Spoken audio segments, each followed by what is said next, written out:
Oh, hello, everyone. Welcome to Om School Live. Yes, we are live, and we love that some people are already here waiting for us saying hello. So, hello to everyone. Big show coming up today as we all welcome Judgment Day. Doo-doo. Some music there. I Ah, really needed, some big timpani. yes, Boom. we should have done that. And every one of us might have this thought about, Judgment Day as if there's only one. But I wanted to bring this to the class today, to everybody, and myself, student Lisa Berry here, with Master Spiritual Teacher GP Walsh. I wanted to bring up judgment with a few angles: ourselves, others, how we respond to others' judgments, who do we think's really judging us, and as we judge ourselves. But I really wanted to dive in, GP, to the dangers and the need for judgment. So I have two there, because at first you think, people walk around saying, "Oh, they're so judgmental," or "Don't be so judgy." Like it can be dangerous, but there is a need for it, and we just do it every day, even though we don't recognize it. So I'm going to have you help us first recognize how often we do judge, and is it good or bad? Well, it depends. It depends the place from which we are judging, and we make judgments all the time, right? Where you can't get through life without making assessments. You're judging this or that. You're evaluating different things, which is a judgment. Again, it's the criteria by which we judge that determines, are we judging from the very limited perspective of the egoic mind, or are we judging from the standpoint of truth? And this is the mission that everybody, your mission, should you decide to accept it, that everybody has to take on. Christ put it beautifully. He says, "Don't judge not, that you not be judged." And then he goes on to say, "But if I judge, my judgment is just, because I seek not my own will, but the will of the Father which sent me." He seeks the will of truth to judge with clear eyes. And this is one of the great callings of spirituality and self-inquiry, so that our eye is clear, so our judgments are not limited. They're not just a particular perspective. They're not just our enculturation. They're not just our prejudices and our cognitive bias and the like, that it's really coming from truth. And of course, the responsibility that comes with that is enormous, because everybody thinks they're judging from their truth. Exactly. I was just going to say that if it's coming from a prejudice, there's a word here that shows up for me, is the difference between discernment and judgment. I find that so tricky. It is. It's very tricky. How do you discern between two things? How can you tell which one is of greater value, which one is of greater use, right?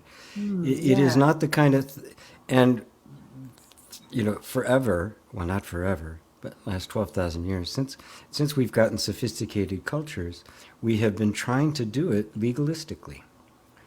We have been trying to set, here's the law, right? The Ten Commandments and Sharia law, and it goes on and on and on, right? And every culture has defined its laws. This is good. And then we have judges to judge the law, right? And we have courts in which those are tried, right? And then that particular culture collapses and another comes along with completely different set of values. And every single time we think they're absolute. Yes. Yeah, because when you think of the law of something, the law of gravity, the law of this, you think, okay, that's absolute. I can trust this. It's the truth. It's universal, and all those beautiful things. And then yet this judgment. Okay, so let's find out about the fear in judgment, because to be judged the way I think us humans are feeling it is, I will either be accepted or not. I will either get away with it or I won't. It's not even that it has to be right. It's that I don't want to be punished. Correct. Well, but I also don't want to be demeaned. I don't want to be diminished. The judgment we fear is the judgment of ourselves, which is shame. Right? When we are judged by that which we cannot help. I'm judged because there are qualities that are innate in me and I can't get rid of them. Right? Now I'm in the existential crisis. I'm experiencing the existential trauma. I'm being judged for what I can't help, which is the essence of the Abrahamic religions. This is why they've been so powerful and so persistent over the years, is because they are completely founded on shame. You are guilty of being who you are. Yes. Judgment based on shame. Sorry, I want you to say that one again. It's when the judgment that we're experiencing that feels so bad is because it's based on shame. Yes. That's the intention behind it. It's not what we would call a constructive criticism. It's not an attempt to correct. It's an attempt to punish. Yes. And there's a huge difference. And correction, if it's something you can correct, right? You can't, that which is inherent in you, which is innate to you, can't be corrected. So it has to be regarded as not a problem. But if it is, then you're gonna, it's the judging a fish by its ability to climb a tree. I love that one, by the way. Yeah, and that's what happens. That's what happens. If the value of my life was determined by how well I play basketball, I'd be living under a bridge. Yes. Simple as that. So that was a couple things that came up is there's a lot of D words here because I wanted to talk about distinguishing, discernment, discriminate, and direction. I was like, all these I didn't mean for that to have you had that in the 4 Ds. Because each day we are making these constant, every one of those, we're discerning, we're discriminating. We really are, because we have to say, this is good for me, this is not good for me at this time. Mm-hmm. And those judgments shift and change as we evolve.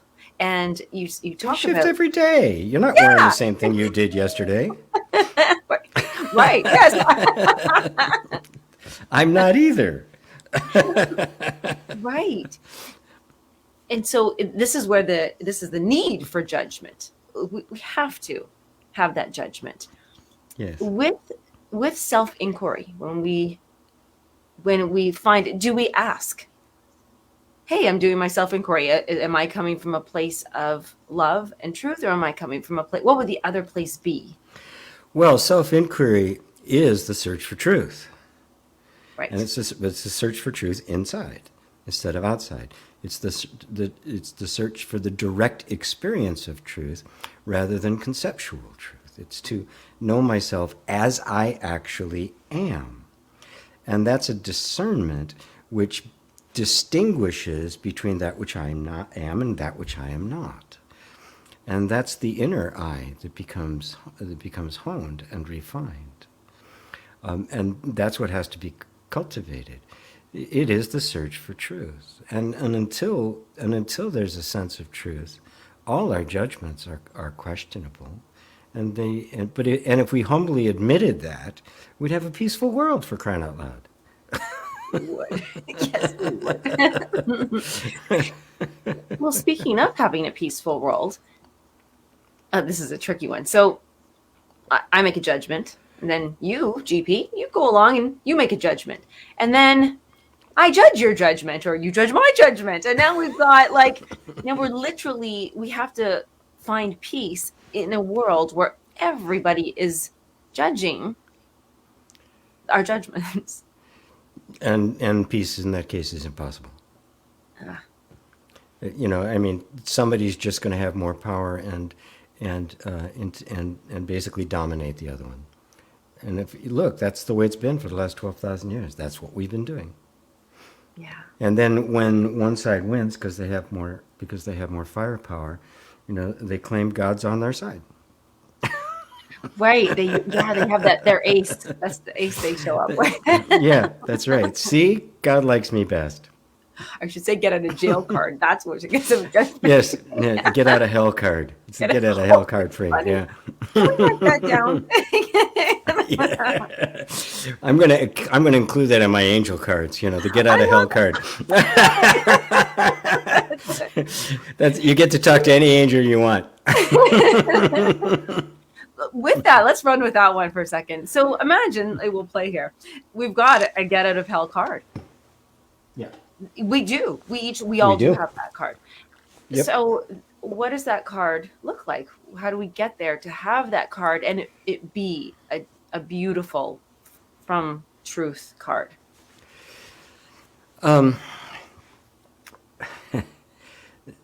You get out of hell when you see yourself as you are. That's it. I mean, I can't make it any simpler than that. When you know yourself as you actually are, you are now free. You're out of hell. You're out of the hell of false belief, of false assumptions, false dependencies. You're out of self-hatred and self-loathing because you now know yourself as you are. And with that comes a self-acceptance. Even in the face of everybody else judging it, it's just like, well, so what? This is what I am. And I did not make me that way. This was not a matter of choices, right? This is a matter of, this is what I am. Right? If it's a choice, it can be criticized. Did I make the right choice or not? And that's legitimate. We should be doing that. Was this the right choice, right? Should I have said that? Maybe I could have said it differently. That's just growth. That's corrective self-assessment. But that which you can't change, your inherent nature, right? That is what we claim as the liberation, and no one is allowed to judge that. Ooh, what a statement to hold. That kind of feels like your armor in a positive way, like your safety to say, no one is allowed to judge me. Like to really like know that. Yes. You walk differently on this earth. You do, yeah. I mean, because nobody has the right to do that. Nobody has the right to criticize what I am. You might as well criticize God or the universe or life. I mean, yeah, good luck. This is what is. You can't criticize the truth. It's true. Oh, is that why? Is that what? Because okay, this is fun. Is that why sometimes we'll meet somebody and their behavior, their choices, their actions they can be corrected because they're not. I don't want to say not right because my language isn't coming out the way I want it to be, but we know that behavior isn't them. It's not who they are. So we can say, like when my mother would say to me when I was little and screwed up, she'd be like, what you did, I don't like, but I still love you. Yes. That's why. Yeah, it's a very simple way of putting it. And we should walk that way all the time. We should have that regard for others. No, there's nobody who's consciously bad. Right. Nobody yes. gets up in the morning choosing to do horrible things, right? We just have a very constricted, limited sense of love that pits us against one another. And therefore I do things that to me will benefit me, right? Not realizing that the deeper truth is that anything that hurts anybody hurts me. I can't do damage to the earth without do damage to myself. It's simply the fact. This is the interdependent nature of all existence, our shared being. Most don't get that. Now, if you do get that, your judgment now is just. You are judging somebody else's behavior because you can see where it is originating from, but it is not with the kind of harshness that would be there if you simply had a different position you wanted to impose on those. It's coming from a compassionate discernment, which is wisdom. You brought wisdom in. I had that on my list. Very good. Because when you say a just judgment, go there. You're coming from a different position. You've got the compassion. When you do that, and still, even so, let's just say I'm perfect right now. So here we go. I'm going in and I'm doing a just judgment for somebody, but I'm not going to do anything with it because it's just wisdom. So it's not that I'm going to shame somebody or tell them to do anything differently. I'm just going to have understanding, and in my understanding and love, they'll feel that. They may. Well, they will. They may react positively. They may react negatively. You have no control over that. You don't know how somebody's particular position is going to react to your energy, right? Christ pointed out they hated me without a cause, right? Because of what he represented, those in power were irritated by him. They didn't like him showing them up. And he was just open and loving, right? His judgment was not harsh. It was corrective, not punitive. I wish Christians would get that. and in that the people in power, let's call it, would also view him as weak, and then try to get others to sense him as a weak man. Yes. Those who have that kind of power regard true power as weakness. Yeah, that's tricky. Yeah. It is. Again, it's a judgment of a characteristic based on a particular position. Right? And that for them, it is power over others. That's what power is. The power to control. Right? It is not the power of discrimination or discernment or wisdom or love or compassion. Right? So that kind of judgment is always destructive. It's always self-serving and blind. It can't see beyond itself, and that's what makes it so destructive. It's totally nearsighted. Right, and when this is interesting, so somebody is judging in the bad way, in the self-serving way. So somebody's judging in the self-serving way. The person is judging from a just, compassionate place, but it still maybe hurts the feelings. Can it still hurt your feelings if somebody is judging? Well, to the level of your spiritual maturity, there's a point in spiritual maturity where it simply doesn't bother you anymore. Really, I get lots of criticism on YouTube. I get some really nasty comments. Just whatever. I mean, they go right by, because they are criticizing their idea of me. They don't even see me. It's their image they're holding of me that they're criticizing. And if they're not willing to examine that, then they will just hold on to that.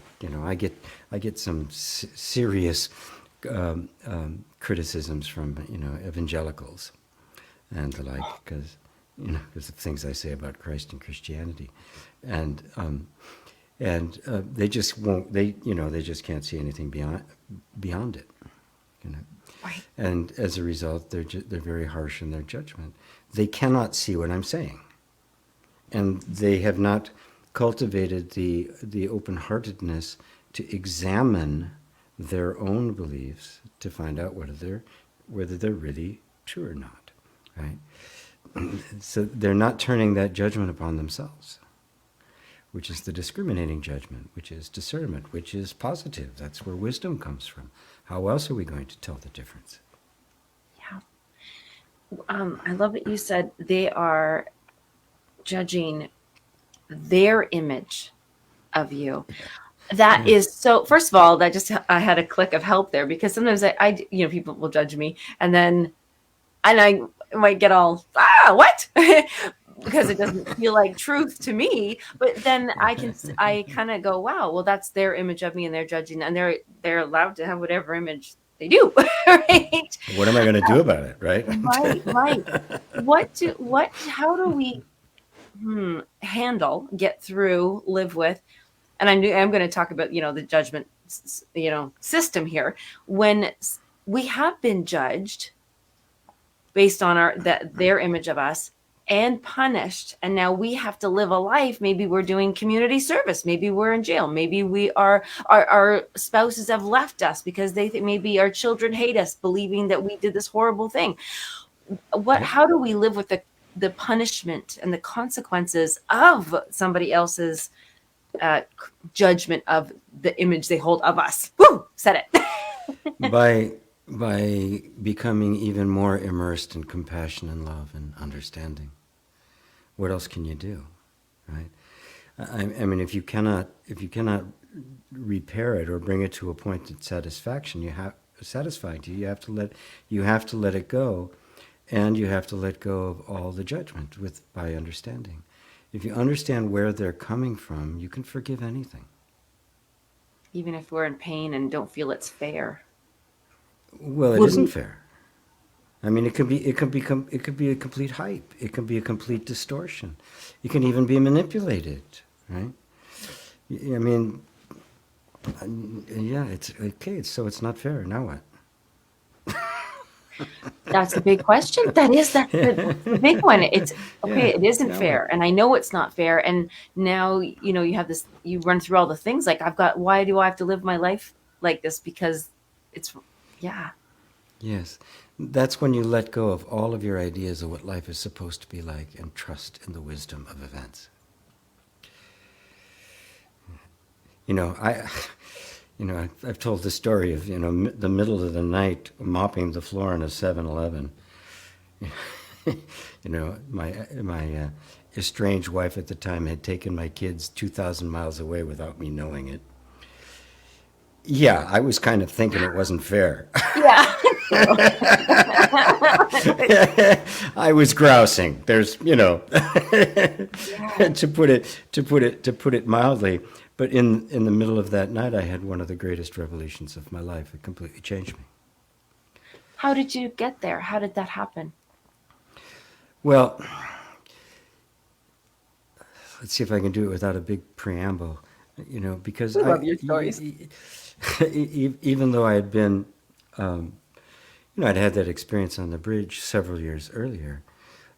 After flying high for 2 years, my entire life, everything about my life crashed. I was completely dysfunctional. I couldn't make a living. I had 2 kids and a wife who loved sex, just not with me. And yes, she'd shown up and almost got me fired a couple of places because she showed up. It was just really horrible. And then to top it off, it's Christmas. I'm working in the 7-Eleven in Illinois in the middle of winter, and responsible for keeping the floors clean. It's 7 o'clock or 3 o'clock, about 3 o'clock in the morning, and I'm mopping the floor. And my kids are gone. She had basically said, I'm going to take the kids for the day, and then got on a plane and went 2,000 miles away. Christmas, and there I am, mopping the floor. And I was just like grousing, right? I mean, life sucked, I'm making $3 an hour. I mean, life sucked, right? And as I'm mopping the floor, I'm just sitting there. I was the word that came to mind was undignified. How did I end up here, right? Nothing. And that familiar voice said to me, dignity is not what is not in what you do, it is in you. And everything you do becomes dignified because you do it. And it was a revelation. Wow. It was just so obviously true. That place shined that night. I mean, it was just glowing. And within 2 weeks, I was in another job. That job led to computers, which led to a new job in San Francisco. My income kept doubling for the next several years. I mean, it's just like wham, one thing after another. Right? Now, was that moment fair? Well, when you look at the end result, damn straight. But in the moment, did it seem fair? It certainly wasn't fair in terms of the circumstances, right? But but life has a much bigger picture than we do, and a much bigger plan, and that cruelty towards me turned out to be a catalyst that moved me to really where I am now. I'm sitting here, dispensing this now. I think when you share stories like that, and I know I love them, and I think everybody else does too, it helps us all to yes, pull us out of our own, like, this isn't fair and blah blah blah blah blah blah, and so we can say it's fun to look at success stories, we'll call them inspirational stories, success stories like that, and sometimes they don't end up that way, but there is a wisdom. Just because you happen to be happy, which is because you've done the work, you've done the self-inquiry, you've gone along that path. But like, as you said earlier, sometimes people don't come around, and that's okay too. If their judgments leave them where they are, there's a wisdom, that's a quieter wisdom. Yes, and it's always there. The opportunity for awakening is always there. It's like it's like, okay, that was it, time's up, now you go to hell. It's like, okay, they didn't get that one, here's another one. Didn't get that clue, here's another clue. And they just keep coming. They just keep coming, because it's just the nature of love, is the nature of the universe. And we want to grow to the point where our love is real and genuine and not narrow and not confined and not just localized, that, what I want to have right now, I don't want to be mopping the floor. Let go of. So if mopping the floor is what takes you to the next step, well, then mop that goddamn floor and do it with your whole heart. And if you really regarded life that way, everything you did, however trivial, would be regarded with that kind of sacredness. You'd never grouse about doing the dishes ever again. Yes, I love the word sacred. That holds a vibration. I saw the word vibration in there, which, by the way, everybody, we will, in about less than 10 minutes, get to the comment section. We're gonna build up this lesson here while we've got GP. Coming back to the word dignity. Dignity to me wipes out shame. Like, when it's the complete, like, the opposite. So I love that. So going from feeling shame. So if we have a judgment, but it holds dignity, we know that we're coming from that place that is helpful and truthful. Yes. And honoring. I mean, dignity is honoring. Yeah. And it's honoring our humanness, right? It's not some kind of advanced royal aristocratic thing. It's an honoring of the sheer miracle of being human, of having the human experience, which is rare, just incredibly rare. Where could someone start? How could they start if somebody's listening right now or whatever, and they say, "Oh, I can't stop it. I'm judging all the time. I'm judging this person, that," and they are aware that they suddenly, like, wow, I judge, and I judge harshly. Where can they start to shift that? Well, first off, be really, really grateful that you see it. Most people judge and never know that they're judging. They never get enough perspective to go, wow, that's really harsh. That was nasty. They don't have that perspective. And so the very fact that you see it and want to change it means awakening has already occurred. Right? So now, rather than putting the burden on yourself, and this is what happens, we have some kind of an awakening, some kind of an aha, some kind of an insight, and then immediately the ego jumps in. Okay, I'll take it from here, and we're going to fix now. We're going to improve, and we're going to do all this stuff. It's like the very same energy that revealed that to you didn't come from you, and it's obvious. It just, bam, there was an insight. You saw it. You didn't create it.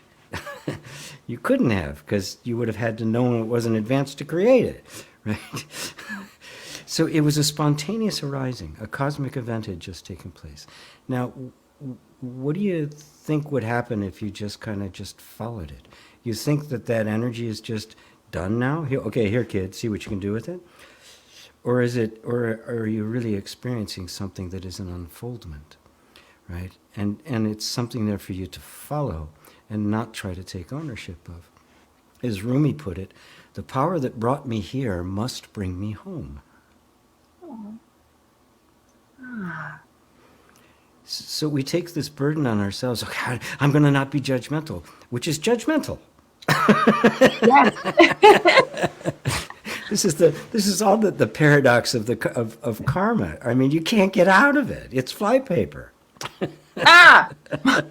If anybody here remembers flypaper, Ugh, yeah. Ugh. it's double stick tape. You just can't get rid of it. Yeah. And so what you do then is you begin to surrender to it. You recognize, yes, there's two things going on. There is the habit energy of judgment going on, and a desire to be free of it. Mm.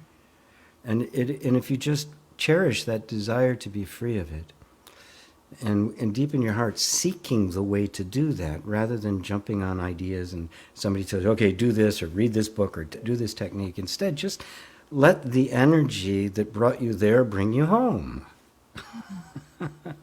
Because it's total. This is grace. Mm. It is totally benevolent. It is on your side, right? And your eyes opened and the light was there, right? It's not going to now throw you out on your own. Right. It's not saying, "Oh, I love that." Your eyes open and the light was there. It's not like now they're going to go, "Hee hee, let's flick the light switch off, find it." Break the light. Yeah. This isn't blind man's bluff. Yeah. I do love that. Let the energy bring you home. That is really, wow. That's really using the energy healing. Yes. That really wraps that up there. Cool. Yes. Well, that's what it's about. It is about the surrender of the egoic mind to the flow, to the Tao, to the way life actually is, and to recognize that you are not separate from it. You are the flow, Yes. right? As is all of life is. And to surrender to that is to, you break out the surfboard and you're on the wave. You're no longer trying to push the waves back out to sea or trying to make them obey you. Yes. And it takes you places because yes, I think that's the thing too. When we do surrender, that's such a good word there, is to surrender. Not, I can imagine, somebody standing at the ocean and the waves are coming in, they're trying to hold them back. Stop. Yeah. Stop. You're never going to be, that's a bad wave to get back, judging the waves. Bad wave. Yes. But just to surrender to it and then to ride that flow. I can see some really good questions coming through. So what I'm going to do, I know it's a little bit early. Wait, let me just make sure the only thing I want to just touch on just before going into all these beautiful questions and comments that are coming up, because they're bubbling, is just on that wisdom and insight. It's a chicken and egg question. Does the judgment happen because of wisdom and insight, or does the wisdom and insight come once we are judging from a place of just?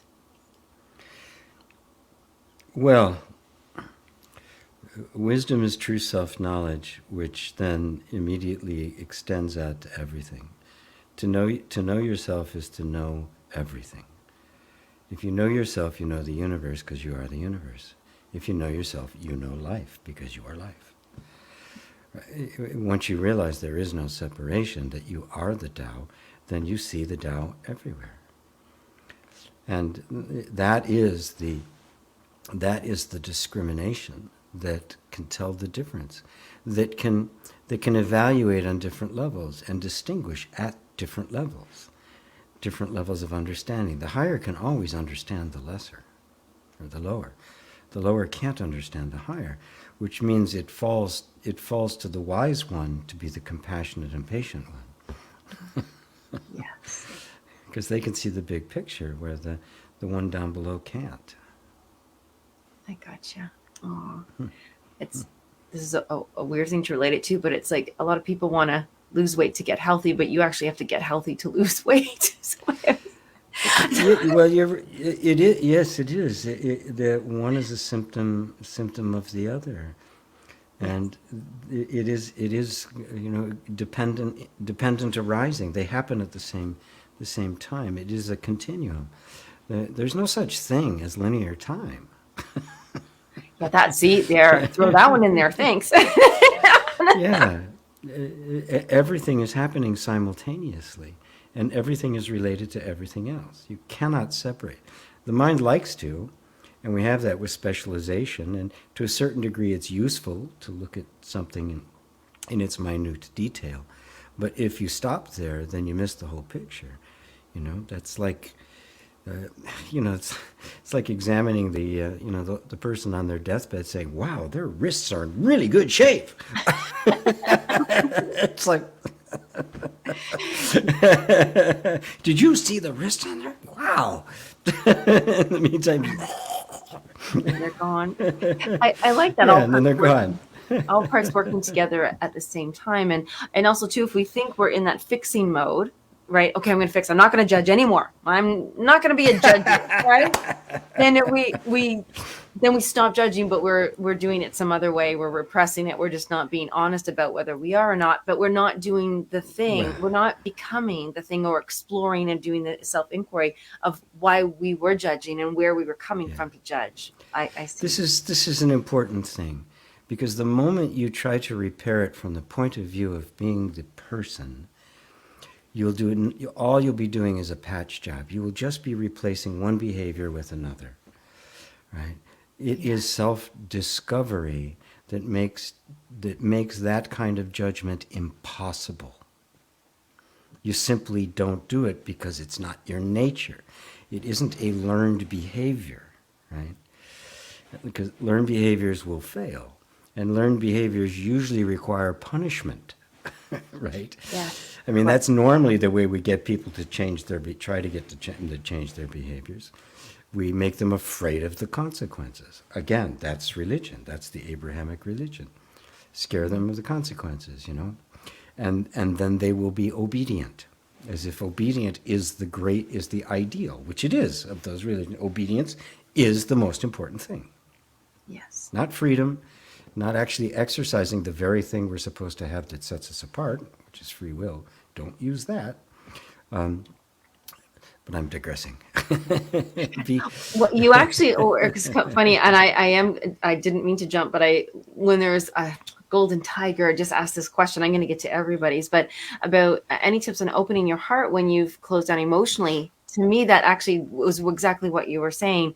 Is we don't want to just go, okay, now I'm going to focus on opening my heart. Now I want to focus on, instead of closing down my heart, I'm going to open it.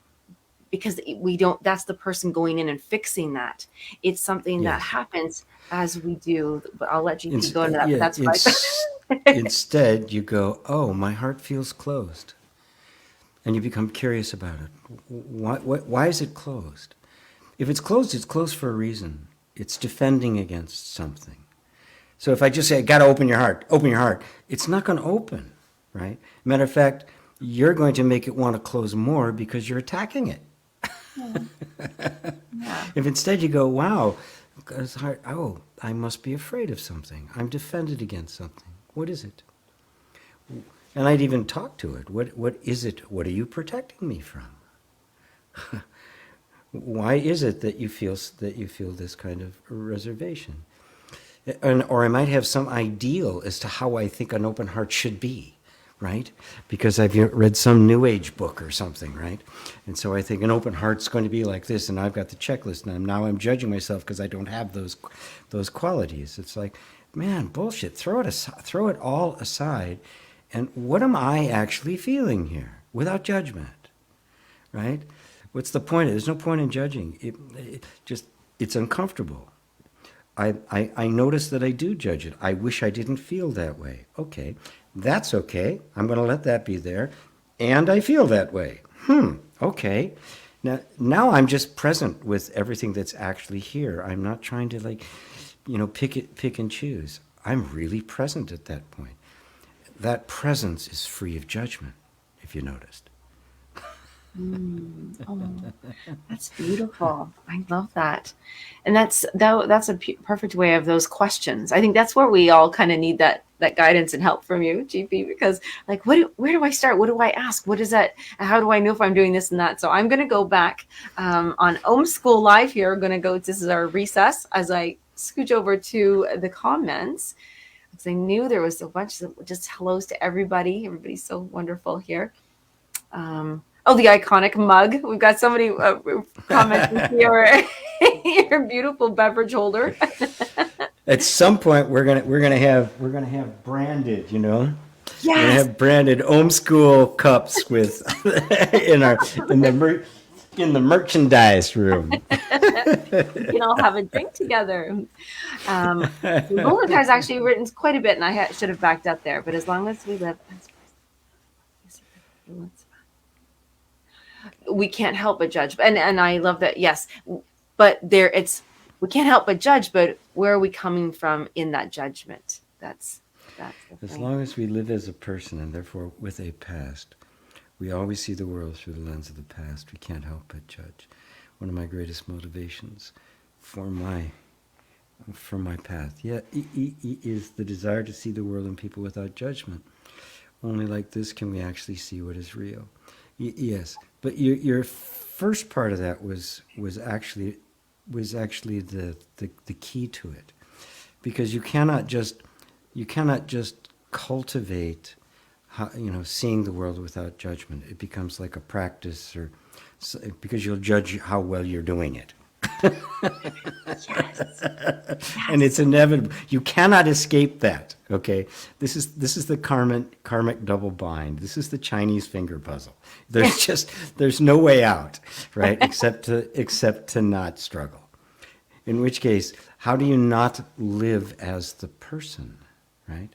Well, you have to understand what is the person. What makes up this sense of a person, this sense of identity that I have, who I think I am? What makes that up? And why isn't it true? These are all questions of inquiry, right? And notice, I'm not giving an answer. I'm pointing in the direction to find the answer, because you're the answer. Right? And so, how do you stop living as a person, right? How do you kind of deconstruct that the sense of being an individual, finite, mortal person, separate from all other persons, struggling through with life? How do you do that? Well, that's the whole point of non-dual self-inquiry, to do it through direct experience, and not conceptually, not just somebody telling you you're not the person. Right? What does that mean? Well, okay, look very carefully. What makes up the person?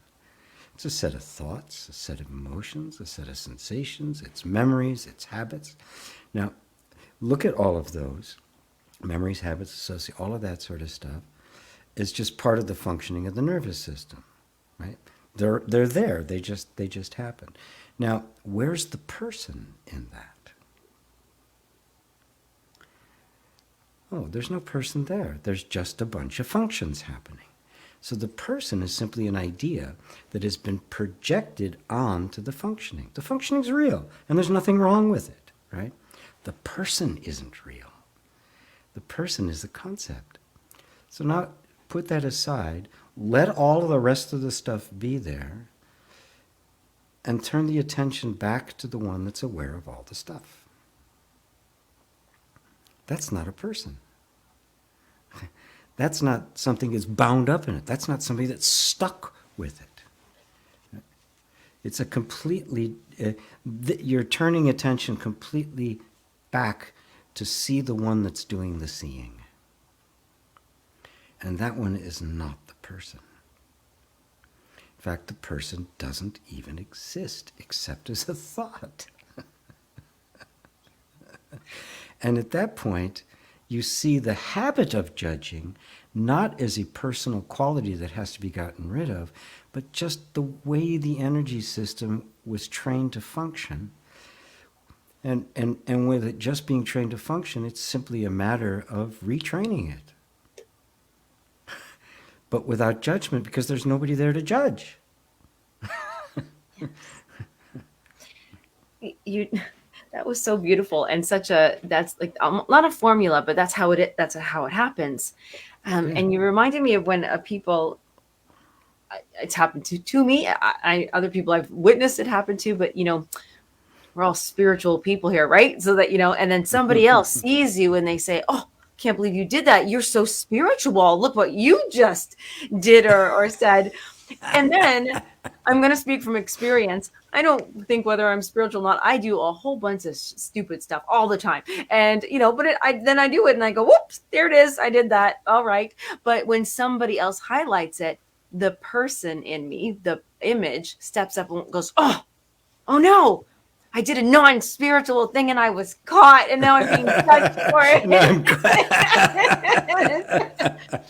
and I'm very aware that I wasn't aware of who I was, just doing my thing, because you're right, it's not like a practice, it's who you are. So here I am going along my merry way doing my thing, but then somebody says, oh, that's not spiritual, don't do that. And then you think, oh, and then you can feel the switch from just being to being a person. You can feel the switch from presence to person. Yeah. Oh, yes. Well said. From presence to person. Thank you. Yes, you can feel it. The person is constricted, and presence is just is boundless. Yes. Oh, that's so good. Somebody remember that. Okay. So, I love Peggy's question here. Peggy Wood. Judgment is low vibrational and deflection of self. Is that true? The judgment that is criticism, that is judging from the point of the ego, yes. It does no good. It helps nothing. And the only reason it's there is to make the judging one feel good about themselves and that, like, their position is true. That's the only purpose it serves. The judgment that arises out of wisdom is the vibration of love, because that's it. There's no antagonism. There's no ego in it, and therefore it's not critical. It's not judgmental in the pejorative sense. It is discerning. Yes. Discerning. I do love that word. I just thrown in this question. It might not be exactly about this, but it's a good one from Roseanne. Hello, Roseanne. Does each person have their own soul frequency? I have an answer, but I'm going to let you just take that one. Oh, what's your answer? I think we all have. It's all one. So in my mind, I think behaviors and things can hold a feeling of it, whether it's true, false, or real. But to say the soul, I would think, I feel like we're all vibrating the same, because I'm going to affect somebody else and they're going to affect me, and it's all going to have a connection. Yeah, I mean, when you put the word soul into it, it kind of puts a wrapper around it. Everything's got its own frequency. Right now, feel your finger. Feel your index finger. Now feel your pinky finger. They feel different. They each have their own energetic signature. They're clearly something else. This is the nature of everything, has a unique vibration to it. But here's the question. What is it that's vibrating? The vibration is different, but what's vibrating? The vibration is different. The vibrator is one. So it is the one being vibrating in an infinite number of ways. Self-modulating consciousness. So the soul is the one.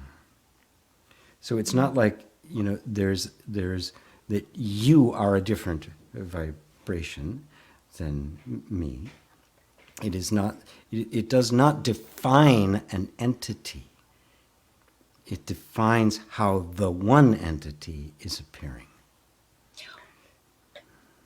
I love that. How the one entity is appearing. Yes. Like if, and I am, if I'm God, I'm God, but then I have all these little tiny spots all over my entire body that will feel differently, that vibrate at their own frequency. That was such a great analogy. Oh, I hope you like that, Peggy. No, was it Peggy? Yes. Yes. Oh, we have some love being sent to us. Hello, everybody. How do I overcome the like button? Oh, okay. How do I overcome the like button? This is Jennifer. Please hit the like button, everyone. Oh, yes, merch. Okay. I was thinking, wait, is there a like button? Like, because I thought that was a judgment, right? Oh, did I catch? Wait, Bernadette. Wait, where's Bernadette? I saw she had a story. Bernadette, I'm getting there. And hello, Bernadette. I haven't seen you for so ever. I've always believed that I feel as much compassion, love, and understanding for people as I do for my children. It works better emotionally. We forgive our children without judgment that sticks around like we place on others. Is that just the lack of interaction, perhaps, that we have with others? No, I think it's a good model. I mean, it's a great model because we have a level of unconditional love for our children that we don't give to others. We have a level of unconditional love for children in general that we don't have for adults. So to use that as a guidepost, I think, is extremely valuable, and a nice and an aid to coming to that level of compassionate acceptance for all beings, and not just for children. So it's a great practice, Bernadette. I think it's wonderful. Yeah. Be the way to and it's you've just found a way that helps you to keep centered in that place of non-judgmentalness, and it is very different when we get to be adults. There's a point, really, even which, when we've all grown up, there's a point we all start relatively, well, most of us do, some of us didn't, at this place of just being totally accepted as the infant. But over time, judgments started being applied, and more judgments, and more expectations, and more judgments, to the point where now we're just heaped with them as adults. And inside every adult is still that scared little kid that just wants to be loved. If we were to, I don't know if this is a good exercise or not, but I know sometimes for me, there's a time we all might have experienced this. You think, I just want to be alone. So that, because we know nobody's judging us. Nobody's like, even if you're alone in your car, somebody's still judging you on how you're driving. Somebody's still judging you on how long it took to, the light's green, go. Somebody's yelling at you. But if we, well, that's the definition of a nanosecond. Yes. Yeah. The nanosecond is the time that elapsed between when the light turns green and the guy behind you beeps. Come on. It's like, how did you know? I mean, it's like he was psychic. Right. Like, he anticipated it. He knew it was going to happen right then. But if we can find ourselves truly, at least feeling alone without judgment of others, and then ourselves, if we feel that pressure being removed from us suddenly, can we begin there by saying, wow, I have this awareness now that I was feeling like, sometimes, if you have family members and you're constantly around them and you just feel like pressure, and you finally get away from them, you're like, whew, I can breathe and I can think. Yeah, like that breath. I can sigh and breathe. Yes. or cry or anything, laugh maybe. But is that a good place to start as an exercise, to then self-inquire there at that place where at least we can find out where our own judgments come up? Yeah, well, the judgments will come up to the degree that you begin to be compassionate and accepting towards yourself, right? Because even our proclivity to judge, we want to suppress, because we don't want to think of ourselves as judgmental. We want to be, quote unquote, spiritual, right? And spiritual people aren't judging, and then we judge ourselves for not. I mean, you can see how easy you get wrapped up in your shorts. I mean, there's just, this is the nature of the whole karmic thing. You're damned if you do, and you're damned if you don't. Every attempt to get out puts another nail in the coffin. So you have to kind of step back into this place of total self-acceptance. And, you know, I say total self-acceptance. Nobody can get to total self-acceptance in an afternoon. It's something that's cultivated over time. It begins, you know, that is the heart opening. You know, when I am allowing myself to feel what I'm feeling when I'm feeling it, that's where it starts, right? And then in that space of that acceptance of the stuff about you you really don't want to accept, as we allow that to come out, the space gets bigger. It gets, and we begin to see that it's not as horrible as we thought it was, that our thoughts about it were much worse than the actual thing itself. And those thoughts then fall away. And our experience becomes more and more immediate, more and more rooted in direct experience. And that's where the inquiry goes, and that's what eventually collapses the entire egoic mind until there is no judgment left. I like that. Yeah, I love that so much. The self-inquiry work is really the place to go. It's really the thing to do. And just to It's highlight the thing to do. the thing to do. It's the happening thing to do. It's in right now, always. I do love that you brought up. We can only. Oh gosh, it's in my mind. We can only do something to the degree of which compassion we have. We can only explore what's coming up to the degree of compassion that we have. Correct. Yeah, self-compassion, right? And self-compassion is self-acceptance. It's, you know, what is compassion? Just being with that which is unpleasant, and there's nothing you can do about it. Yes. That's compassion. Yeah. Just being really present with yourself. You know, if you say be present without judgment, you'll try to not judge yourself, and you'll fail. But if you're just present, even with the judgment, right? Oh, okay, there's judgment there. I'm judging myself. Okay, that's what I do. All right, that's accepted. Now, you have, believe it or not, dropped the judgment. By being genuinely present, even with the proclivity to judge. Okay, gotcha. Punishment, you know, if punishment worked, our prisons would be turning out model citizens, right? They don't. Punishment doesn't work. I hope people really hear that and feel that. Because, I'm That's going why here. God does not punish.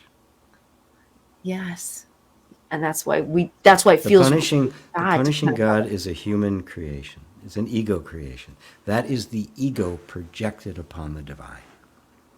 And that's why it's very true when people sometimes say it hurts me more to do this than it does you. You're like, you're right, it really does.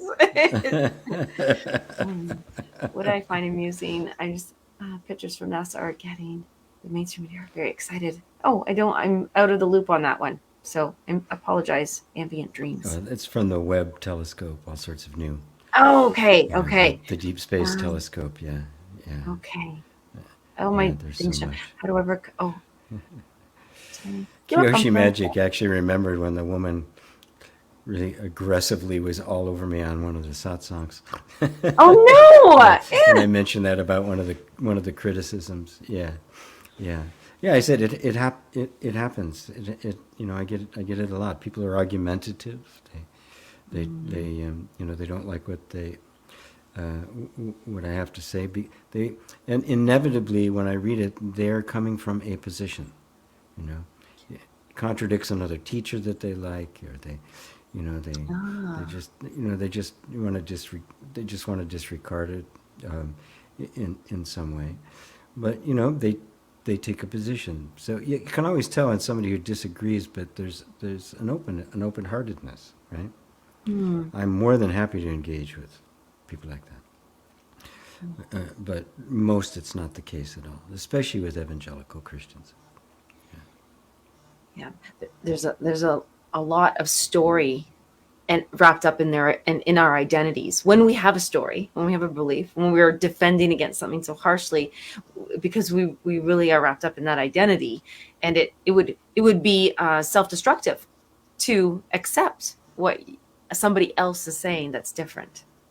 Yes. Yeah, it is. Well, it's a direct threat to the ego because the ego is sustained by its beliefs. It isn't anything real. I mean, there's nothing substantial there, right? So it makes up a story, and then we'll protect that story like its life depended upon it. That is where all war comes from. Yes. Absolutely. And many wars too. Many wars right within your own your own mind and with others and with the countries. Oh my goodness, yeah, that's right, right. Then we get a group story, and we could, you get a group story, or it can be easily manipulated. I mean, it's far more complex these days, because the story that is promoted is not the real story that's going on. It's very, very, very different layers and layers of subterfuge, but trying to get more people into your story. Actually, that's a good closing question. So is one way of recognizing judgment from a position that is not helpful that we tell a story about our position so that others we gain, because it matters. Like, so if we're in that position of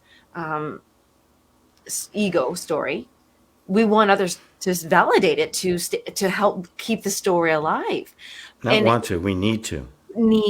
Okay, need to. Yeah. So if we can feel that softening, like, I don't care, I don't need them to feel this way about me or not judge me or this, when that's released, is at the beginning, and then now we have to do that for ourselves.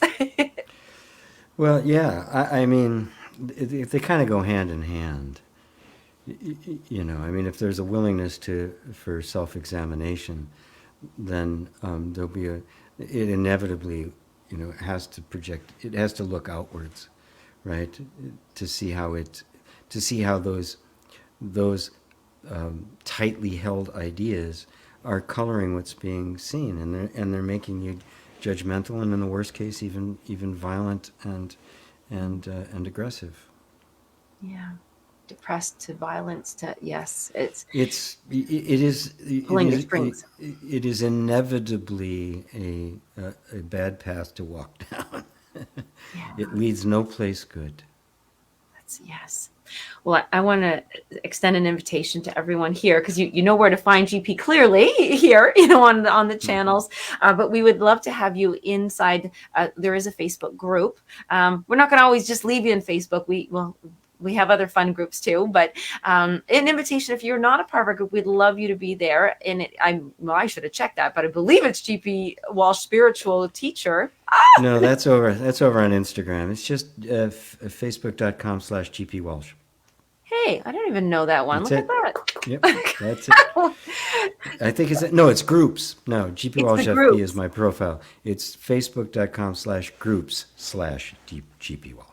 Yeah. Yes, and we'll put that on the links here anyways, because we're doing so many fun things over there. We're having many meditation videos that you can watch, just little interactions, and of course, just to always make sure that you are on the light letter, because when you're on the light letter, which is just going to the website gpwalsh.com, signing up for the light letter, not only do you get your free ebook, but you also, first of all, get to read all the stories and the beautiful words that GP Walsh writes, but you get to know when we're going to be here and when GP is going to be doing satsang and when all the fun stuff happens, so that you can interact, you can get guidance along the way yourself.